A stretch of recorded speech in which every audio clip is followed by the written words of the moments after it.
اور وہ ماں کی دعا کے سلسلے میں ماں سے گزارش کرتا رہتا ہے کہ ماں مجھے اپنی دعاؤں میں یاد رکھیں اور میرے لیے دعا کریں۔ اور ایک ہوتا ہے دعا کی گزارش نہ کرنا، کچھ کام ایسے کرنا کہ ماں خود سے دعا دے دے۔ ایک ماں رات کو بستر پر سونے کے لیے گئی اور بچہ جا کر کے اپنی ماں کے پیر دبانا شروع کیا،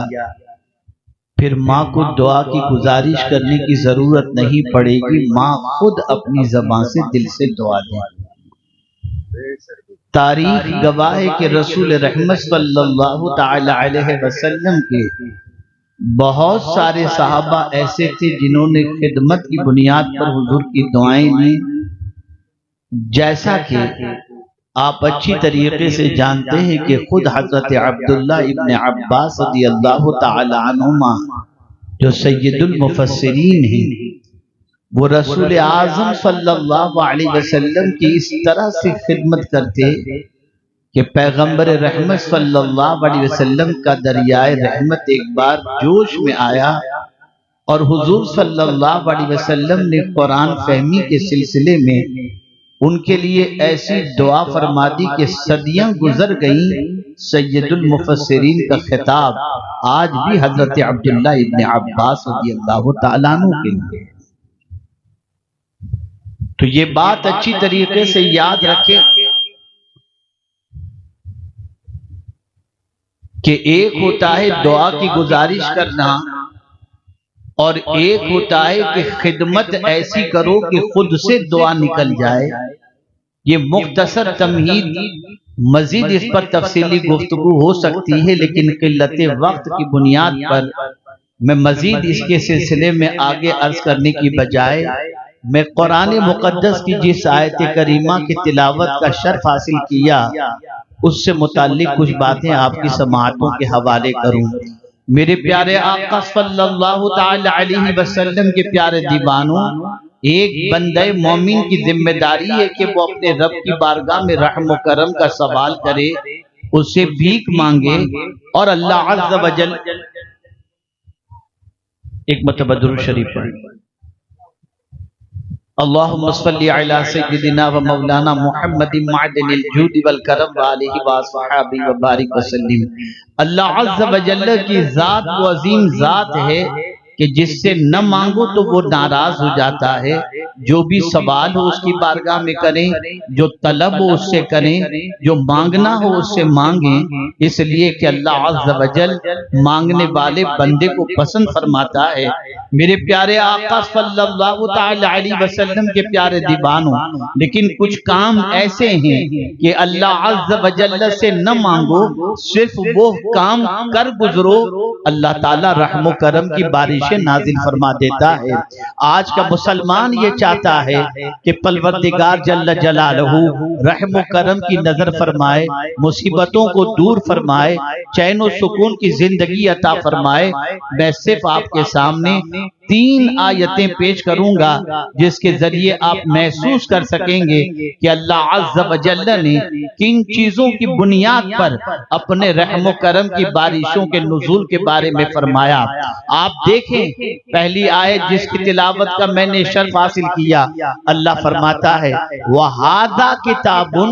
أَنزَلْنَاهُ، یہ کتاب اس کو ہم نے نازل کیا۔ یہ کتاب انسان کی بنائی ہوئی کتاب نہیں ہے، اس کو نازل کرنے والی ذات پروردگار جل جلالہ کی ہے۔ خود قرآن کہتا ہے اِنَّهُ لَتَنزِيلُ لِرَبِّ الْعَالَمِينَ نَزَلَ بِهِ الرُّوحُ الْأَمِينُ عَلَى قَلْبِكَ۔ اللہ اکبر، قرآن مقدس رب قدیر کی طرف سے نازل ہوا، جبریل امین لے کر آئے اور مصطفیٰ جان رحمت صلی اللہ علیہ وسلم کے قلب اطہر پر یہ قرآن مقدس نازل ہوا۔ پتہ چلا یہ قرآن انسان کا بنایا ہوا نہیں، اللہ کی طرف سے نازل کیا ہوا ہے، اللہ کا کلام ہے۔ تو اللہ فرماتا ہے یہ کتاب اس کو ہم نے نازل کیا۔ میرے پروردگار ذرا اس کتاب کی شان بھی بتا دے، اس کتاب کی عظمت بھی بتا دے، اس کتاب کے کمالات کو بھی بتا دے، تاکہ اس کتاب کے بارے میں ہم جان سکیں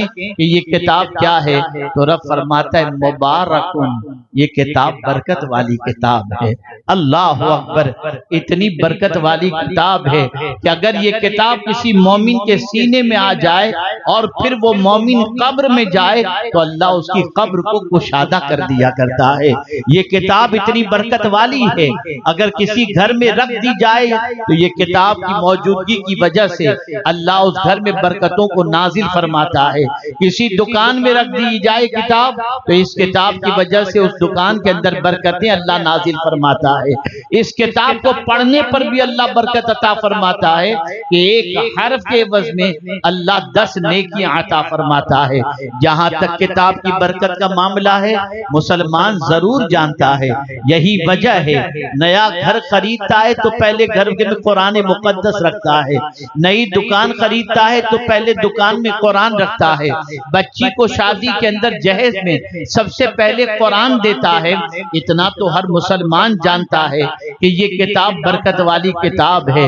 لیکن یہ بات اچھی طرح سے یاد رکھیں، یہ کتاب صرف زمین کے اوپر برکت نہیں عطا فرماتی، جس کے سینے میں یہ کتاب ہوگی اس کے لیے قبر میں بھی برکت ہے، حشر کے اندر بھی برکت ہے، قبر میں بھی اللہ عز و جل کی راحت کا یہ کتاب سامان ہے اور محشر میں بلندی کا ذریعہ ہے۔ میرے پیارے آقا صلی اللہ تعالی علیہ وسلم کے پیارے دیوانوں، تو پروردگار نے اپنی کتاب کی شان یہ بیان فرمائی، یہ برکت والی کتاب ہے، اور پھر اس کے بعد کیا فرمایا؟ وَهَذَا كِتَابٌ أَنزَلْنَاهُ مُبَارَكٌ فَاتَّبِعُوهُ، اس کتاب کی پیروی کرو۔ جو کچھ اس کتاب نے کہا اس کو فالو کرو، اس کتاب نے جس کو حلال کہا اسے حلال جانو، اس کتاب نے جس کو حرام کہا اسے حرام مانو۔ یہ کتاب جو کہے وہ کرو، اس لیے کہ دنیا کی بہت ساری کتابیں ہیں، شرف حاصل کیا، اس سے متعلق کچھ معروضات پیش کرنے سے پیشتر آقائے کریم رؤوف الرحیم علیہ التحیۃ والتسلیم کی بارگاہ بے کس پناہ میں جس طریقے سے میں پڑھاؤں عقیدت و محبت میں ڈوب کر اسی طریقے سے درود و سلام کا نذرانہ پیش کریں۔ الصلاۃ والسلام علیک یا رسول اللہ، الصلاۃ والسلام علیک یا حبیب اللہ، الصلاۃ والسلام علیک یا نبی اللہ، الصلاۃ والسلام علیک یا نور اللہ، وعلی آلک و اصحابک یا حبیب اللہ، صلی اللہ تعالی علیہ وسلم۔ میرے پیارے آقا صلی اللہ تعالی علیہ وسلم کے پیارے دیوانوں، منبر رسول پر علماء ذوی الاحترام کا ایک عظیم قافلہ موجود ہے، جن کے رخ زیبا کی زیارت سے آپ اپنی آنکھوں کو ٹھنڈک پہنچا رہے ہیں۔ میں تھوڑی دیر کے لیے آپ کے درمیان حاضر ہوں اور موجودہ دور کے ایک عظیم مسئلے کا سولیوشن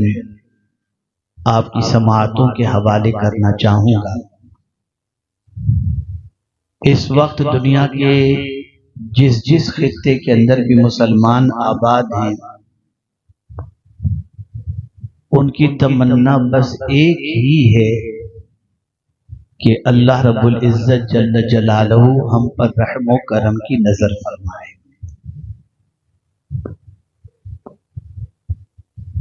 میرے پیارے آقا صلی اللہ تعالی علیہ وسلم کے پیارے دیوانوں، ایک ہوتا ہے مانگنا یا گزارش کرنا، اور ایک ہوتا ہے کہ کچھ کام ایسے کرو کہ بن گزارش کے ہی اللہ عز و جل عطا فرما دے۔ مثال کے طور پر میں آپ کو بتاؤں، ایک انسان چاہتا ہے کہ ماں کی دعا ملے